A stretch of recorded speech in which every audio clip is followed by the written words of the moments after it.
A paz do Senhor, irmãos, eu sou a irmã Daniele. A paz do Senhor, eu sou a irmã Flávia. A paz do Senhor, irmãos, eu sou a irmã Elizabeth. A paz do Senhor, irmãos, eu sou a irmã Areta. E nós somos da Igreja Marcas do Evangelho. Estamos aqui em Cariacica, no Espírito Santo, aqui no Brasil. Nós queremos saudar você que nos visita com bem-vindos. Você que também que é nosso aluno, seja também bem-vindo. Aproveite esse momento para comentar, curtir. Se ainda não é inscrito no nosso canal, se inscreva e ative o sininho para receber todas as nossas notificações. E estamos agora no 4º e último trimestre da revista Lições Bíblicas com o tema Corpo, Alma e Espírito. E esta é a lição de número 11, o espírito humano e as disciplinas cristãs. E para iniciarmos a nossa aula, irmãos, vamos orar. Senhor Deus, abençoa, Pai, essa lição, que nós possamos, ó Deus, ter o nosso entendimento aberto pelo Teu Espírito Santo,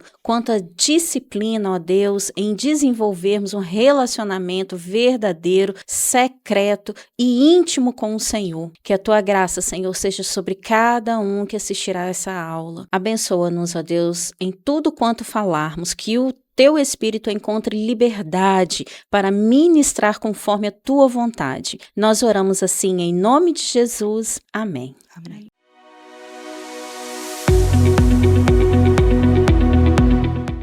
A paz do Senhor, irmãos, eu sou o presbítero André. A paz do Senhor, irmãos, eu sou a Vanessa e nós estamos aqui para a nossa leitura bíblica em classe. O nosso textuário se encontra em 1 Timóteo, capítulo 4, versículo 8. Porque o exercício corporal para pouco aproveita, mas a piedade para tudo é proveitosa, tendo a promessa da vida presente e da que há de vir. A verdade prática.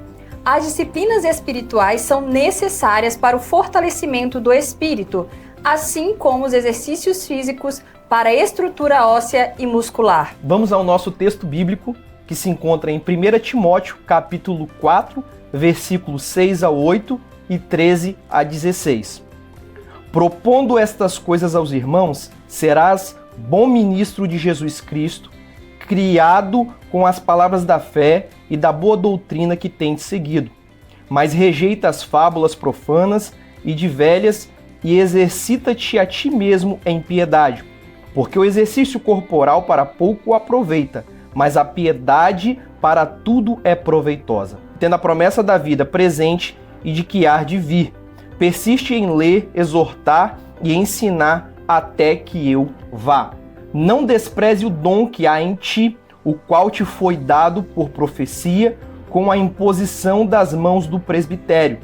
Medita estas coisas, ocupa-te nelas, para que o teu aproveitamento seja manifesto a todos. Tem cuidado de ti mesmo e da doutrina. Persevera nestas coisas, porque fazendo isso te salvarás tanto a ti mesmo como aos que te ouvem.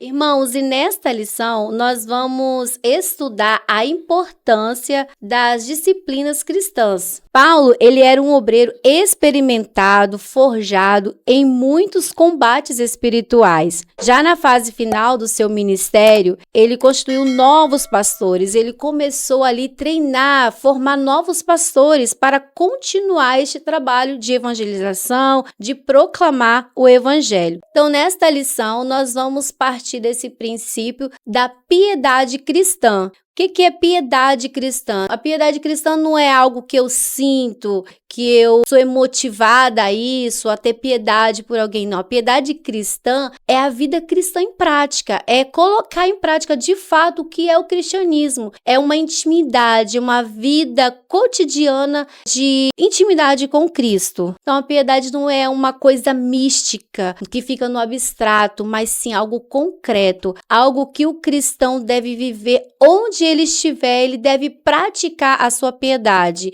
que é orando, jejuando, lendo a Bíblia, meditando na palavra. Então, essa piedade deve estar impregnada em nós. Devemos praticar, ter disciplina nesta vida de piedade cristã, para que nossa vida possa ser moldada e nós possamos viver em todas as esferas da nossa vida, não uma vida secular e uma vida cristã, mas não, uma vida piedosa, de piedade, uma vida cotidiana na presença do Senhor. Então, piedade é um alinhamento do espírito humano com a disciplina cristã, sendo fundamental para a saúde da igreja e a integridade do crente. Irmãos, para nós que somos assembleanos, somos pentecostais e cremos na atuação do Espírito Santo na nossa vida como cristão, a piedade não é apenas um resultado de um esforço, mas sim obra do Espírito Santo em nós. Então, a falta de disciplina e o foco excessivo no entretenimento,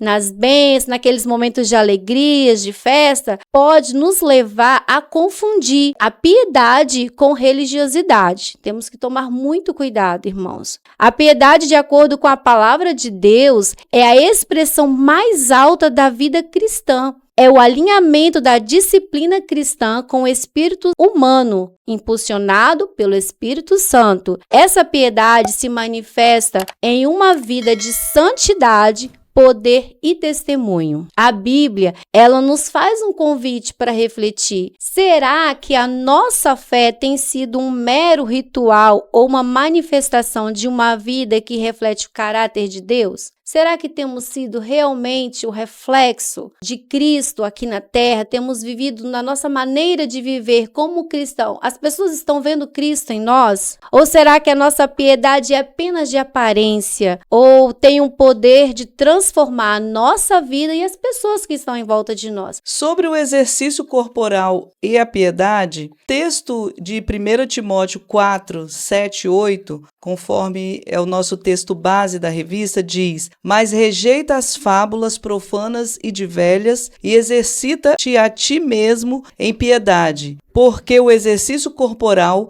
para pouco aproveita, mas a piedade para tudo é proveitosa, tendo a promessa da vida presente e da que há de vir. Paulo usa uma analogia poderosa e contemporânea à sua época. O exercício corporal, referência às práticas atléticas gregas que visavam o aperfeiçoamento físico. Ele reconhece o valor limitado nesse tipo de disciplina. É benéfico, mas apenas para esta vida. Por outro lado, ele destaca a piedade como um exercício espiritual muito mais valioso. Trata-se de uma vida devotada a Deus, marcada por uma reverência prática da fé e moralidade. Essa piedade, segundo Paulo, é proveitosa não apenas para o presente, mas também para a eternidade. A metáfora sugere, assim como o corpo exige disciplina para se fortalecer, a alma e o espírito precisam ser treinados na fé, no jejum, na oração, na leitura das Escrituras e no serviço cristão. Irmãos, atualmente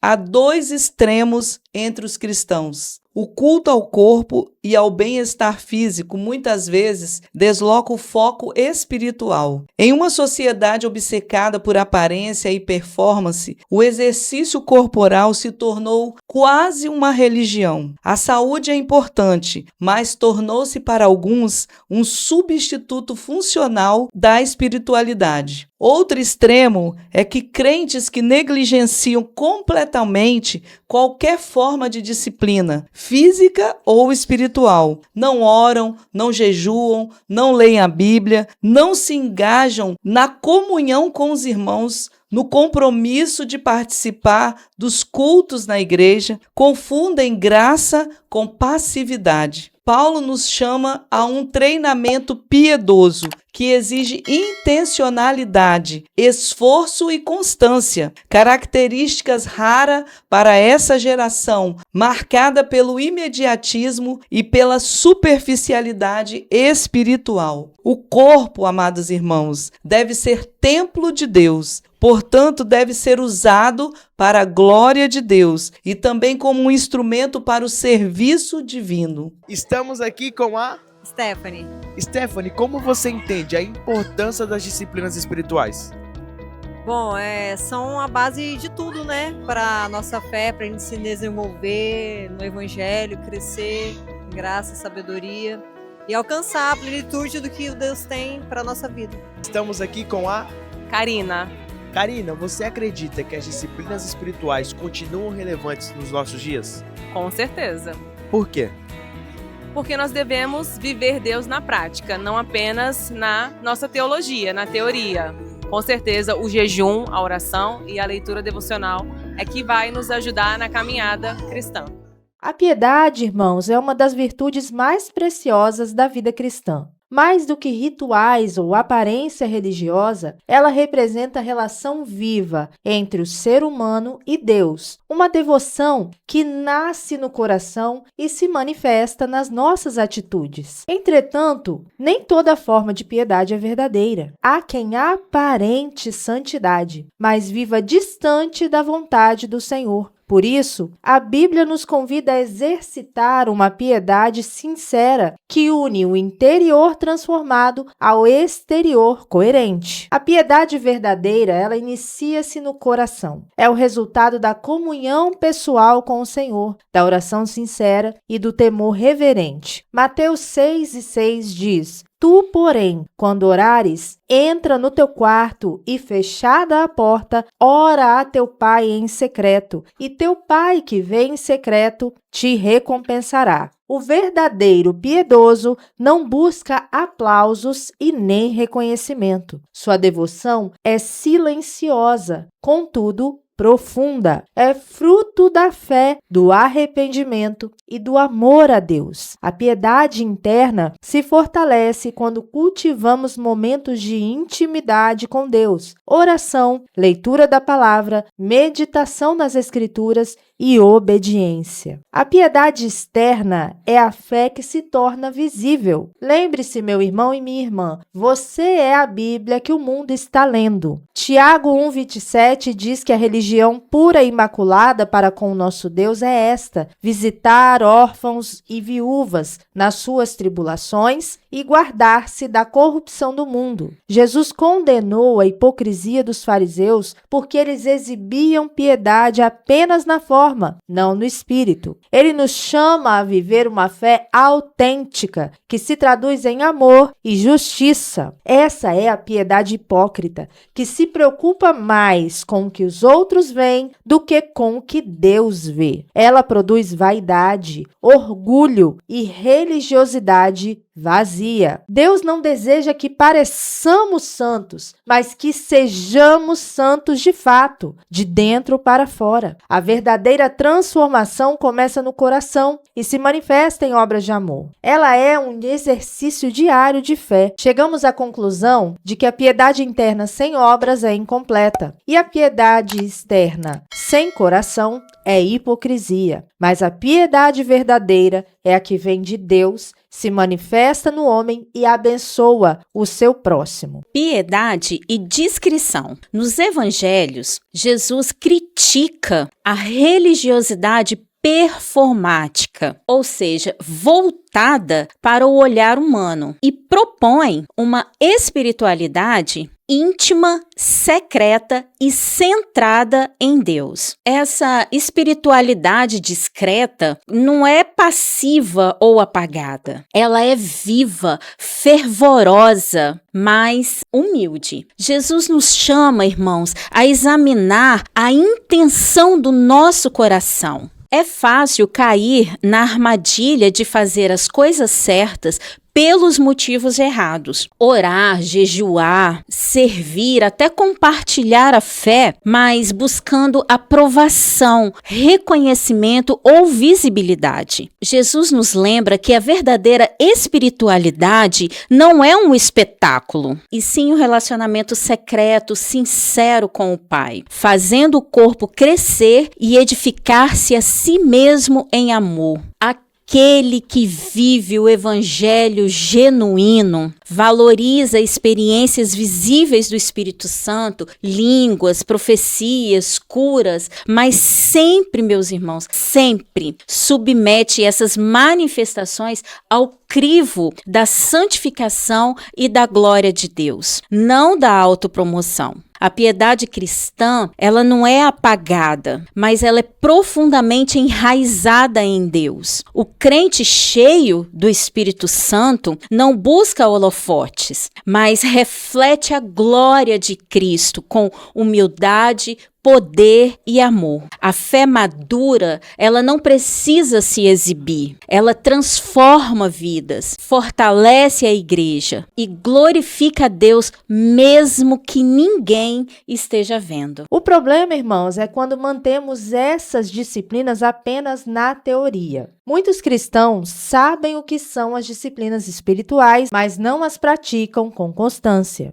Isso acontece por 3 razões principais. A falta de prioridade, o cotidiano, as tarefas diárias vão fazendo com que a priorização da palavra e da oração acabe ficando em segundo plano. As expectativas erradas. Espera-se sentir algo extraordinário cada vez que se ora, cada vez que se vem para a igreja. E o legalismo ou formalismo. Pratica-se algo por obrigação e não por amor. Tiago 1:22 nos exorta: sede praticantes da palavra e não somente ouvintes, enganando-vos a vós mesmos. As disciplinas espirituais não têm valor quando são apenas um conhecimento teórico. Elas precisam ser vividas, experimentadas e incorporadas ao ritmo da vida. E como podemos, meus irmãos, trazer as disciplinas da teoria para a prática? Existem caminhos que nós podemos traçar. O primeiro deles é começar com constância. Mais importante do que fazer muito é fazer sempre. Mesmo que você comece, meu irmão e minha irmã, ali com 5, 10, 15 minutos de oração que seja, é necessário fazê-lo diariamente,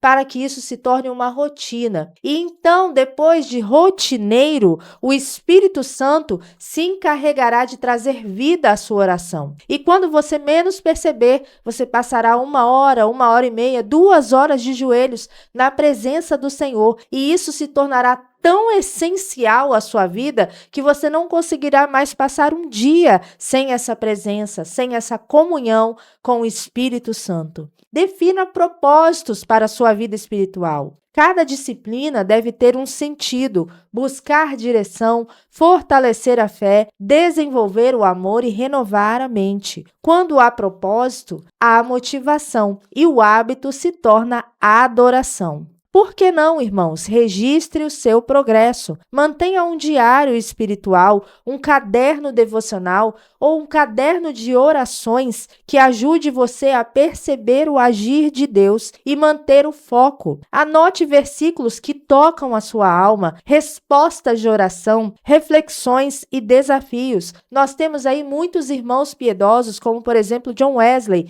que fez várias resoluções que até hoje são utilizadas no meio cristão para que nós possamos manter a nossa fé viva e acesa diante da presença de Deus. Pratique em comunidade. As disciplinas crescem melhor quando compartilhadas. Participe principalmente da igreja, dos trabalhos da igreja, dos grupos de oração, da jornada de 5 horas de oração, dos estudos da quarta-feira, dos projetos e dos evangelismos da igreja. A comunhão entre os irmãos inspira a perseverança. Transforme o seu cotidiano em oração. Quantas vezes já ouvi de muitas irmãs que estão ali, às vezes, atarefadas dentro de sua casa e elas mudam de atitude quando conhecem o Senhor, porque antes viam o serviço de casa como um labor, como algo enfadonho, mas às vezes agora, quando se convertem e conhecem o Senhor, transformam o lavar de louças em uma adoração, o momento de colocar ali as roupas para lavar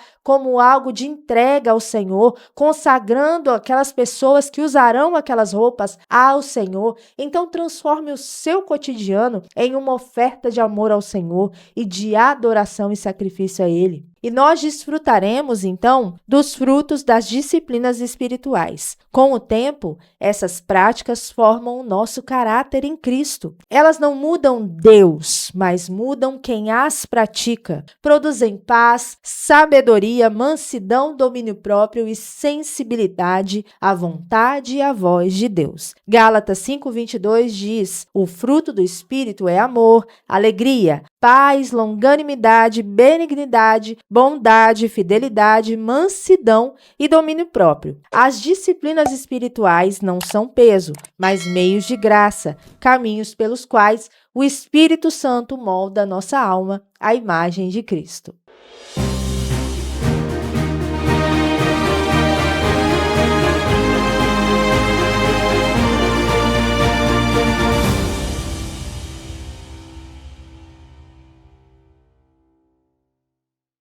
A paz do Senhor, irmãos!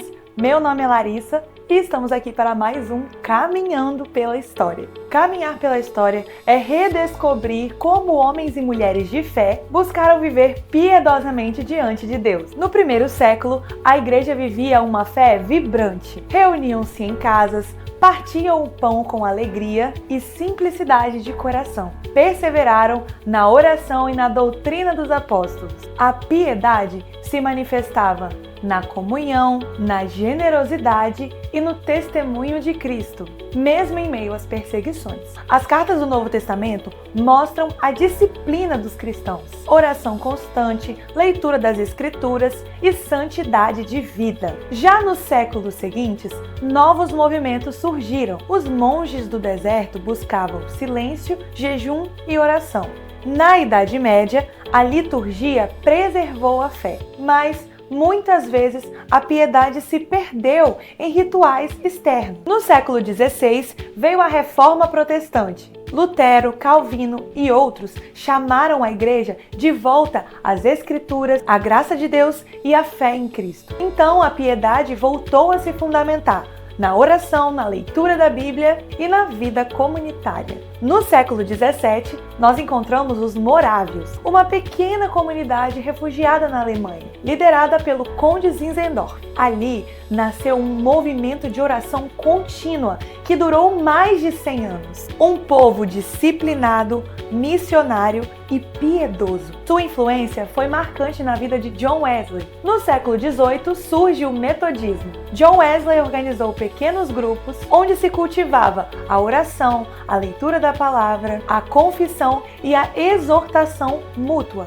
O movimento wesleyano e o movimento de santidade reforçaram o chamado à perfeição cristã, a vida transformada pelo Espírito Santo e o amor prático a Deus e ao próximo. Já no século XX, nasce o movimento pentecostal. Ele surge em um contexto de grande expectativa espiritual, marcado por um desejo profundo de renovação e avivamento. O pentecostalismo foi caracterizado pelas experiências com o Espírito Santo, pelo batismo com poder, pela manifestação dos dons espirituais, como a profecia, a cura, o falar em línguas e pelo fervor evangelístico. Esse movimento reacendeu a paixão pela oração intensa, pelo louvor espontâneo e por uma vida de consagração. Os cultos se tornaram momentos de grande vitalidade espiritual, em que a comunidade buscava experimentar a presença viva de Deus. E foi também um movimento missionário por natureza. Os homens e mulheres, muitas vezes simples e sem formação teológica avançada, sentiam-se impulsionados a levar o evangelho aos lugares mais distantes. A chama pentecostal alcançou rapidamente a América, a Europa, a Ásia e a África, transformando-se em um fenômeno global. Além disso, o pentecostalismo resgatou o senso de que todo cristão é chamado ao ministério e não apenas líderes ou pastores. Isso abriu espaço para a participação ativa de todos os membros da igreja, inclusive mulheres, jovens que passaram a exercer papéis relevantes na evangelização e no discipulado. Esse avivamento espiritual impactou profundamente a vida cristã. Levou milhões de pessoas a viverem a fé com coragem, intensidade e ousadia missionária, confiando que o mesmo Espírito que atuou na igreja primitiva continua operando nos dias de hoje. Assim, o pentecostalismo não foi apenas um capítulo da história, mas um marco que continua a influenciar e a inspirar a espiritualidade cristã nos nossos dias. Caminhando pela história, vemos um fio contínuo. A piedade cristã sempre chamou os crentes a buscar a Deus com um coração sincero. Desde a igreja primitiva, passando pelos morávios, os metodistas, pelo movimento de santidade e pelo pentecostalismo. Esse chamado permanece vivo hoje e chega até mim e até você. Viver uma vida piedosa marcada pela oração, pelo jejum, pela palavra, pela comunhão e pela ação do Espírito Santo em nós e através de nós. Glória a Deus! Eu espero que esse conteúdo tenha edificado a sua vida. Deus te abençoe e até mais.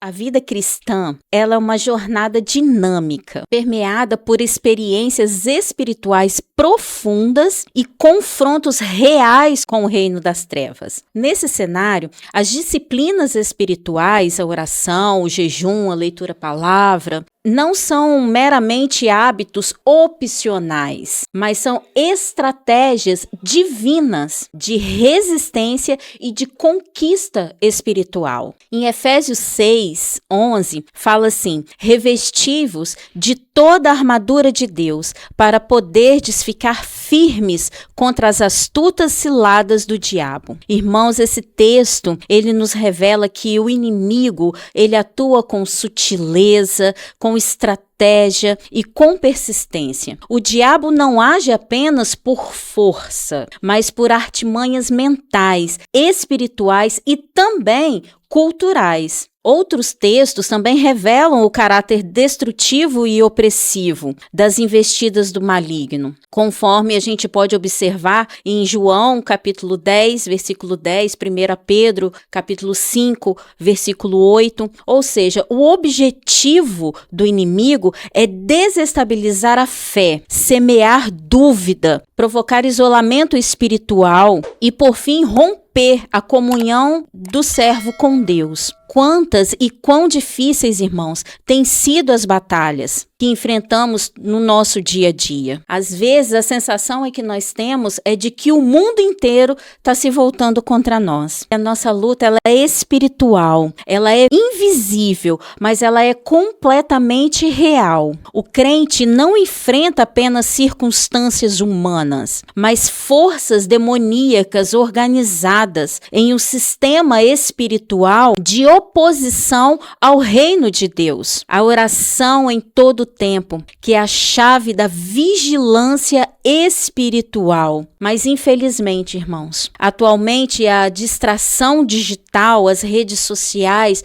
ela rouba o nosso tempo devocional. Abrimos mão de lermos a palavra do Senhor para nos entretermos através das redes sociais. Ficamos horas nas redes sociais, mas o nosso tempo com devocional, ele é contado muitas vezes no relógio. O secularismo, ele disfarça a ação do inimigo como um problema natural. Muitos crentes têm armadura teológica, mas não armas práticas. Estão intelectualmente informados, mas espiritualmente completamente desarmados. Irmãos, a nossa luta, ela é real. O inimigo, ele é astuto, mas o crente que é revestido da armadura de Deus, enraizado nas disciplinas espirituais e cheio do Espírito Santo, esses irmãos permanecem inabaláveis. No meio da nossa caminhada, nós somos atingidos por distrações. Paulo, em Efésios 5, 15 e 16, ele ali dá um conselho que serve para todo o tempo, em toda a época histórica, cultura, onde ele diz: portanto, vede prudentemente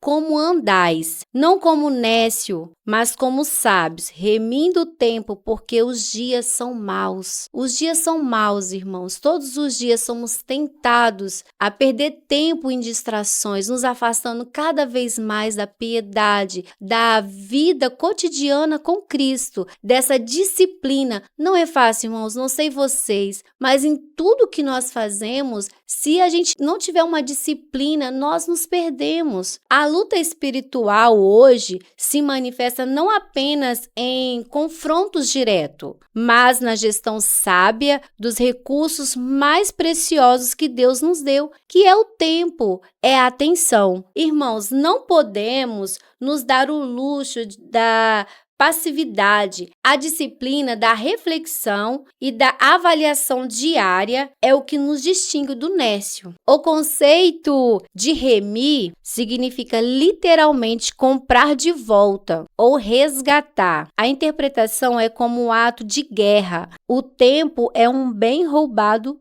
pelo mundo e pela negligência, e o crente deve resgatá-lo urgentemente para o serviço de Deus. Dado que a volta de Cristo é iminente, os dias são maus, como Paulo diz. Então, todos os nossos dias, o inimigo vem nos atacando, nos distraindo. Então, esse texto ele é muito atual em todo o tempo, como a gente disse. E se no passado o roubo do tempo vinha de vícios, de evidências ou corrupção mundana, de astúcia do maligno, na era atual, ele se manifesta de várias formas, disfarçando, roubando o nosso tempo nas distrações, que hoje é muito comum, como foi citado aqui, nas redes sociais.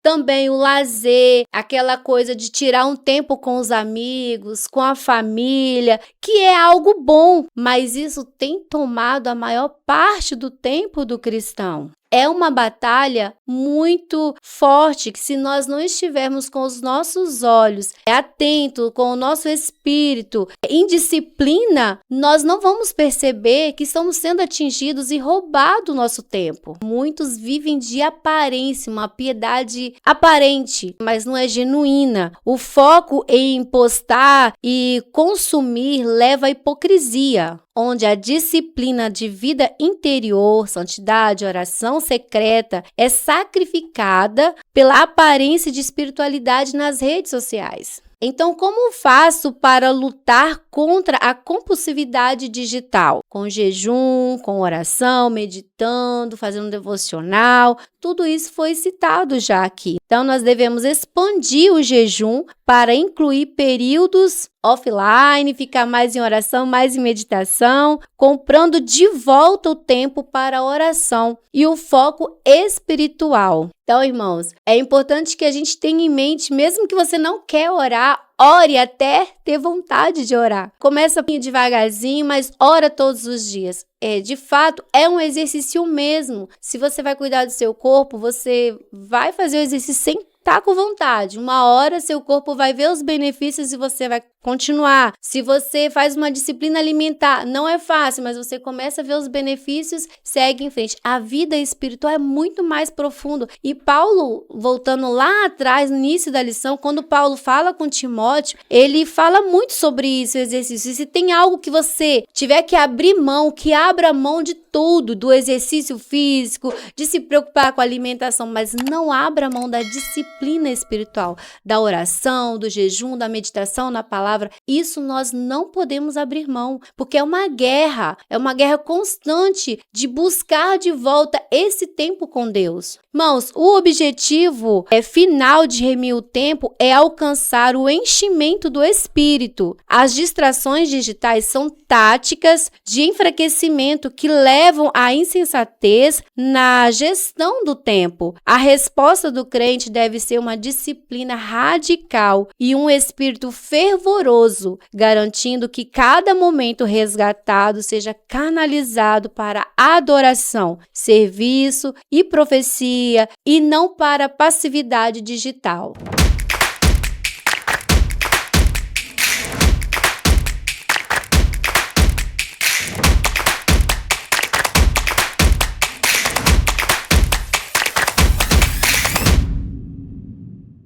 Olá, queridos! Hoje vamos pensar um pouco sobre o ginásio da graça. Vivemos em uma era de paradoxo. Nunca a humanidade investiu tanto tempo, dinheiro e ciência no aperfeiçoamento do soma, o nosso corpo. Academias lotadas, dietas mirabolantes. Simultaneamente gastamos recursos incalculáveis no entretenimento, no prazer e na capacitação da nossa alma e do nosso intelecto. No entanto, o pneuma, o espírito, o âmago da vida humana e o santuário da comunhão com Deus encontra-se em um estado de atrofia severa na maioria dos cristãos modernos. A paz do Senhor, eu sou o pastor Jairo e esta é a lição 11 da nossa escola dominical. Hoje nós vamos corrigir esse desequilíbrio fatal.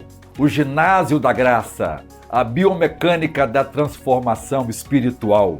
Hoje vamos aprender que o crescimento espiritual não é um acidente. Ele é um resultado de um processo intencional. Assim como o corpo exige o exercício para não atrofiar, o espírito humano exige as disciplinas espirituais para assumir sua posição de governo sobre a alma e a carne. Nesta aula, nós faremos uma análise multidisciplinar. Vamos explorar a ginástica da piedade, provando que a santificação é um evento que envolve teologia, história e até mesmo a ciência do nosso cérebro. Para compreendermos a natureza das disciplinas espirituais, não podemos ficar no raso. Temos que nos voltar ao texto grego do Novo Testamento. Paulo utiliza uma linguagem surpreendentemente atlética e vigorosa. Veja 1 Timóteo 4, 7 e 8. Paulo diz: mas rejeita as fábulas profanas e exercita-te a ti mesmo na piedade. O verbo traduzido como exercita-te é o grego gimnase. Desta raiz derivam as nossas palavras ginástica e ginásio. No contexto cultural grego, o ginásio era o local onde os atletas treinavam nos kimonos, despojados de qualquer roupa que pudesse atrapalhar seus movimentos. Eles repetiam exaustivamente exercício de força até atingirem a perfeição. O que é que Paulo está então dizendo a Timóteo? Tira a roupa do embaraço, entra no ginásio de Deus e sue a camisa espiritual até que a piedade, que é a palavra grega eusebeia, se torne sua segunda natureza. A piedade não cai do céu, ela é fruto de gimnase, do exercício, da academia espiritual. Veja também 1 Coríntios 9, 27, Paulo diz: antes subjugo o meu corpo e o reduzo à servidão. O verbo subjugar, eu esmurro, ou esmurro, é hipopiazo, que significa literalmente golpear abaixo do olho. É um termo do pugilismo, significa literalmente golpear abaixo do olho, deixar o rosto roxo. Paulo não está defendendo a autoflagelação medieval. Ele está descrevendo uma disciplina agressiva e radical contra os impulsos da carne. As disciplinas espirituais são os golpes que o espírito desfere contra a preguiça, a luxúria, a gula, a avareza e a mentira, forçando o corpo a sair da posição de mestre e assumir a posição de escravo. Gálatas 6 e 8, Paulo diz: o que semeia no espírito, do espírito ceifará para a vida eterna. Entenda isso. As disciplinas não são méritos para comprar a salvação, elas são sementes. Cada momento de oração é um ato de semear no espírito, criando as condições para que a vida de Deus floresça em nós. Um dos maiores equívocos da igreja moderna é confundir disciplina com legalismo. Precisamos da clareza dos gigantes da fé para desfazer esse nó mentiroso. O filósofo cristão Dallas Willard, em sua obra seminal O Espírito das Disciplinas, cunhou uma frase que resolve séculos de debate. Preste atenção nisto. Ele disse assim: a graça não se opõe ao esforço, ela se opõe ao mérito. A salvação é graça, mérito zero, mas o discipulado exige o esforço total. O fazendeiro não pode fazer crescer a semente. Isso é graça, isso é vida. Mas ele deve arar, plantar e regar. Isso é disciplina, é esforço. As disciplinas espirituais são o nosso arar a terra. Richard Foster, em seu livro A Celebração da Disciplina, nos ensina as disciplinas espirituais são meios de graça. Elas nos colocam diante de Deus para que Ele nos transforme. E nós temos as disciplinas interiores, que é a meditação devocional, a oração, o jejum.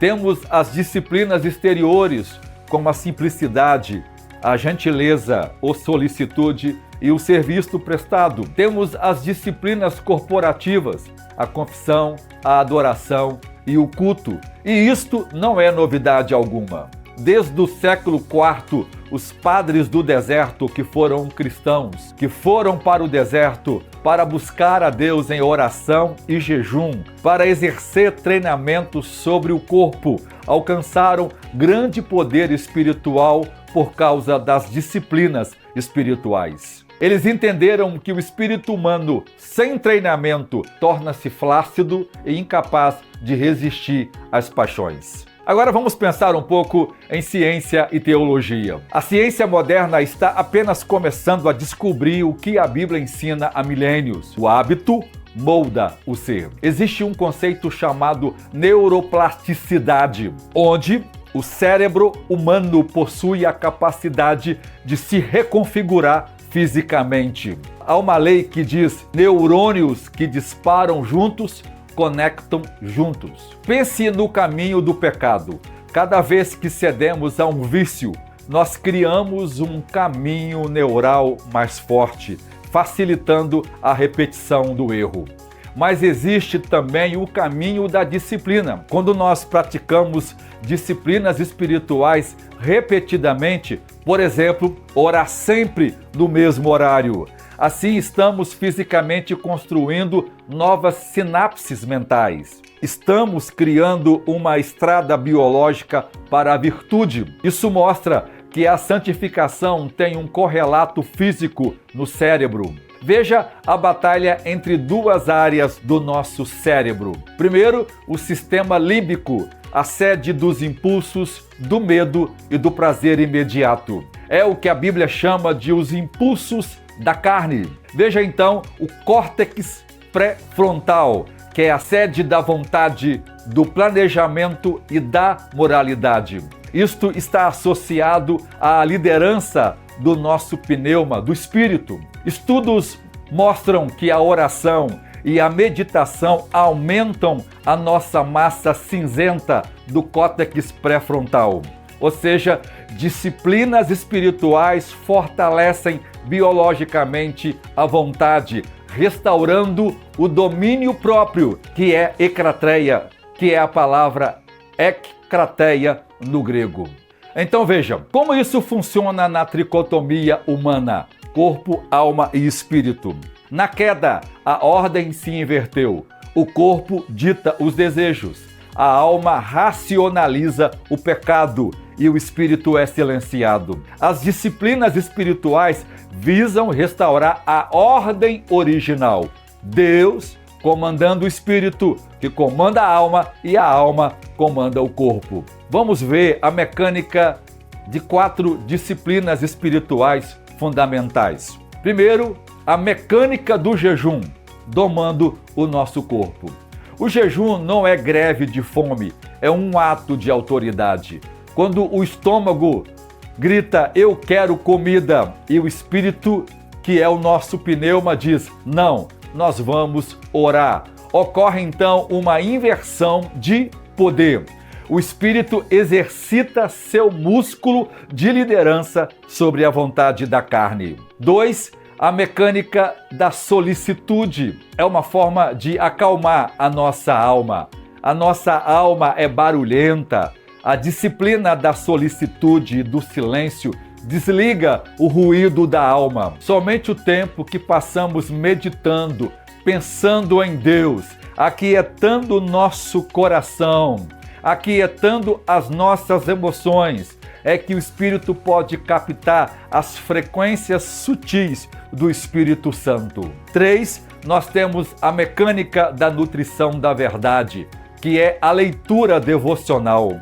Se o jejum subjuga o corpo e a solicitude acalma as nossas emoções na alma, a leitura bíblica é a alimentação direta do Espírito.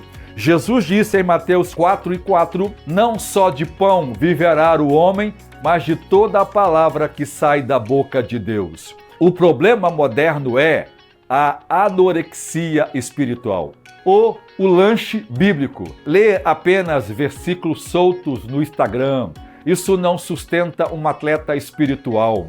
Para que o Espírito governe, ele precisa de uma dieta robusta que os reformadores chamavam de tota escritura, toda a escritura.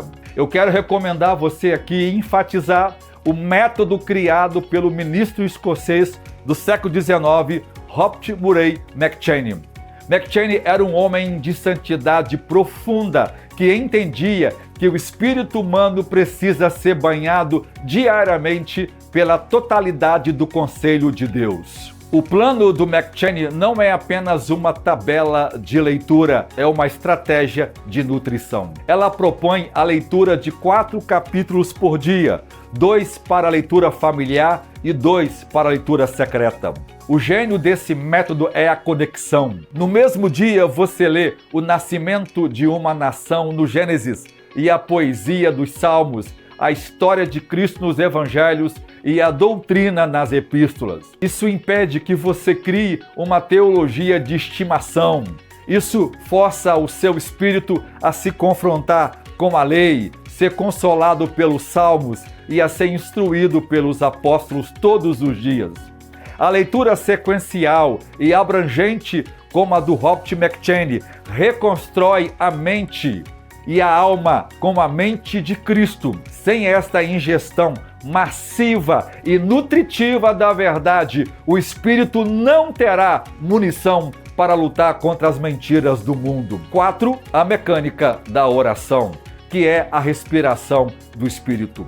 Por fim, a oração, especialmente a oração no espírito, como está em Judas 20, é a atividade nativa do espírito humano. Ela ignora os limites da razão e se conecta com a profundidade de Deus. A oração do Espírito, que é a oração em línguas, é um alimento extraordinário em que o Espírito Santo ora com o nosso espírito, mesmo que a mente não entende, mas o Espírito entende todas as coisas. Isso edifica e fortalece o crente pentecostal. Nós não podemos ficar na teoria. Como aplicar a gimnase, o ginásio, a ginástica na vida moderna agitada sem cair no ritualismo? Eu proponho a você uma regra de vida diariamente. Adote um plano robusto de leitura como o do Robert Murray McCheyne. Se os 4 capítulos for muito agora, comece com 2, mas leia sistematicamente. Faça todos os dias pelo menos 20 minutos de leitura contínua das Escrituras, sem antes tocar no celular. Semeie no Espírito antes de semear na carne digital. Use o microtreino. Siga o exemplo de grandes gigantes espirituais que ensinou a usar o tempo morto. Ou seja, é momentos em que você está parado sem fazer nada. Quanta oportunidade nós perdemos de orar no trânsito, de orar enquanto estamos dirigindo, de orar na fila, de orar enquanto lavamos a louça, enquanto fazemos qualquer outra coisa. Transforme esses momentos em oração curta e oração no Espírito. Treine o seu cérebro, que é a neuroplasticidade que a ciência ensina, a estar consciente de Deus o tempo todo. Pratique a leitura profunda em um mundo de Instagram, de Twitter. Discipline-se a ler a Bíblia inteira Todos os anos, um crente maduro lerá pelo menos uma vez por ano a Bíblia toda. Isso fortalece a mente e ajuda você a não se conformar com esse século. Irmãos, nós não fomos chamados para ser espectadores espirituais, mas atletas de Deus. A vida abundante prometida por Jesus flui através dos canais que cavamos através das disciplinas espirituais. Elas não são um fim em si mesmo, elas são o meio. O fim é a intimidade com Cristo, o fim é o crescimento em santidade, o fim é a glória de Deus. Elas são a ginástica que nos torna capazes de correr a carreira que nos está proposta, que possamos sair da passividade do sofá espiritual e entrar no ginásio da graça, esmurrando o nosso corpo, nutrindo a nossa mente com toda a palavra de Deus e permitindo que o Espírito de Deus opere em nós o querer e o efetuar. Que Deus abençoe a sua vida e que você seja um atleta vitorioso nas disciplinas espirituais no ginásio da graça. Deus abençoe.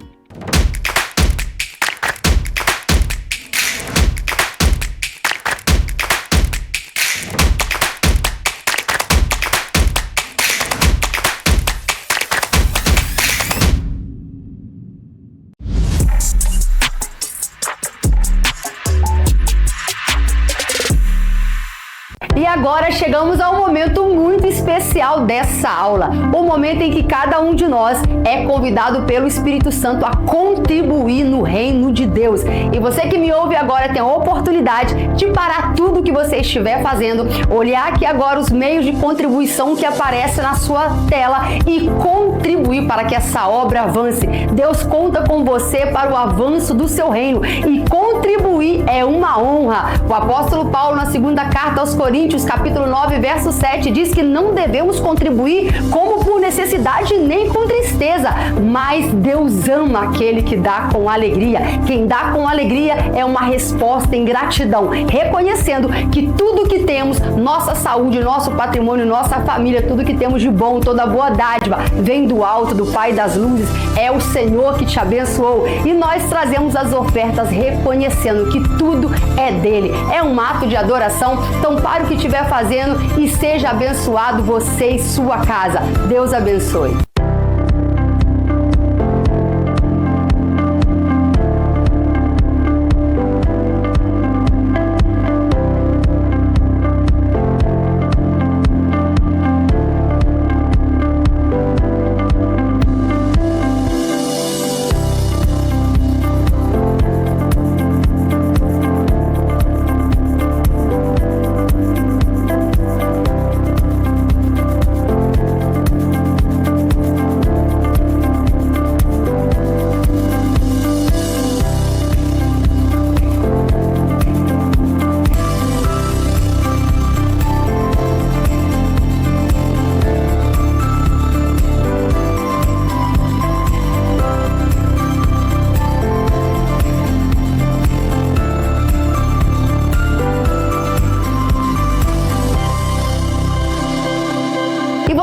Ver nessas imagens as coisas maravilhosas, lindas que Deus tem feito em nosso meio.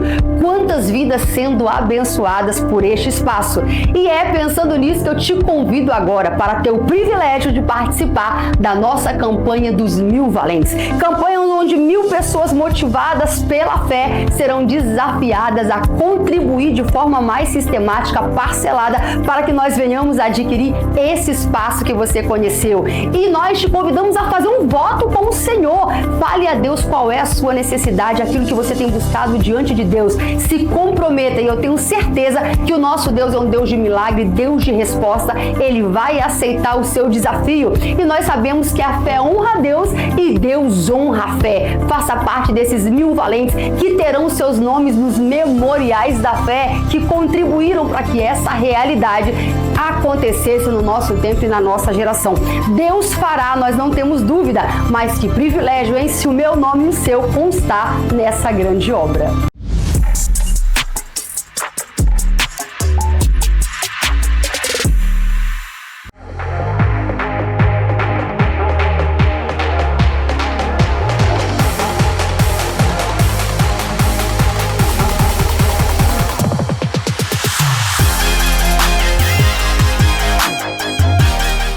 agora vamos ao nosso momento de perguntas e respostas. Vamos ver se os irmãos prestaram atenção na lição, hein? Pergunta de número 1. O que é a verdadeira piedade segundo a Bíblia? Letra A. Um sentimento religioso passageiro.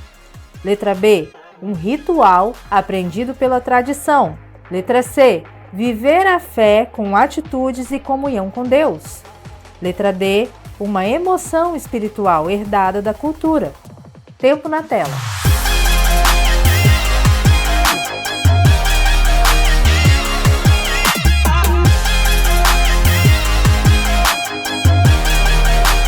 Se você respondeu letra C, viver a fé com atitudes e comunhão com Deus, parabéns, você acertou. Pergunta de número 2.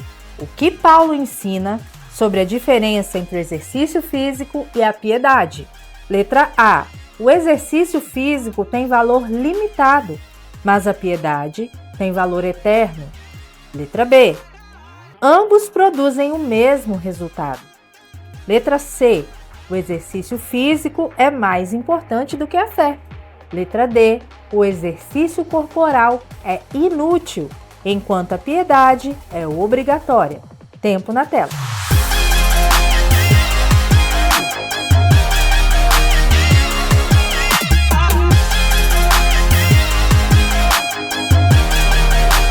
E a resposta correta é a alternativa A. O exercício físico tem valor limitado, mas a piedade tem valor eterno. Terceira pergunta. Como distinguir religiosidade vazia de piedade verdadeira? Letra A. A religiosidade é silenciosa, a piedade é barulhenta. Letra B. A religiosidade é emoção, a piedade é costume. Letra C. Não há diferença significativa entre ambas. Letra D. A religiosidade é aparência, a piedade é transformação real. Tempo na tela.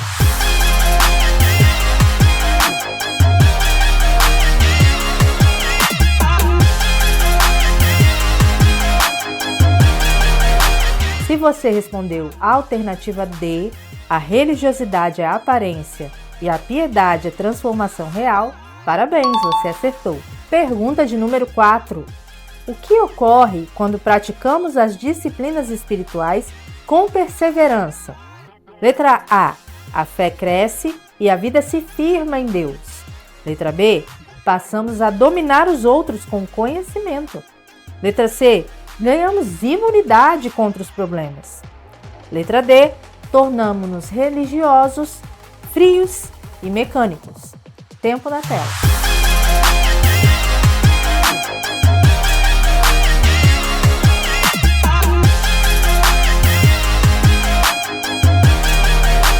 Parabéns a você que respondeu letra A. A fé cresce e a vida se firma em Deus. Quinta e última pergunta. Qual é o perigo de deixar as distrações tomarem o lugar da vida espiritual? Alternativa A. Apenas perda de tempo e cansaço físico. Alternativa B. Esfriamento da fé e fragilidade na comunhão com Deus. Alternativa C. Redução da nossa popularidade diante das pessoas. Alternativa D. Dificuldade de manter hábitos sociais saudáveis. Tempo na tela.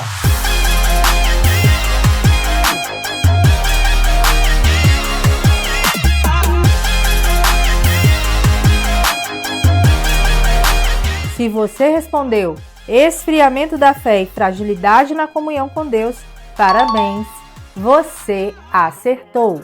E esse foi o nosso momento de perguntas e respostas.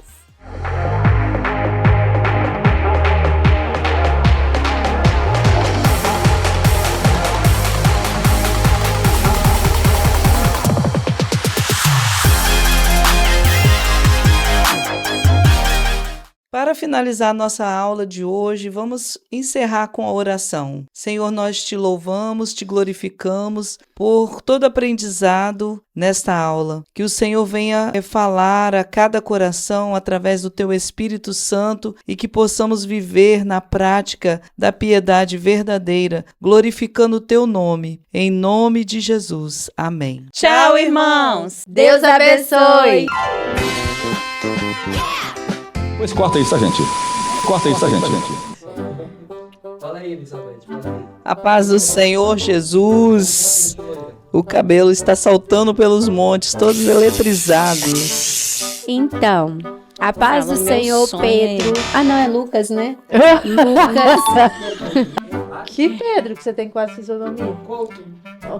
Nossa, igualzinho.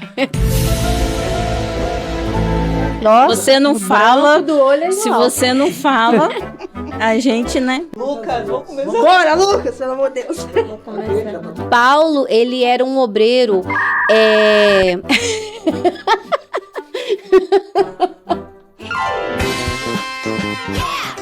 Pois corta isso, gente. Corta isso, gente.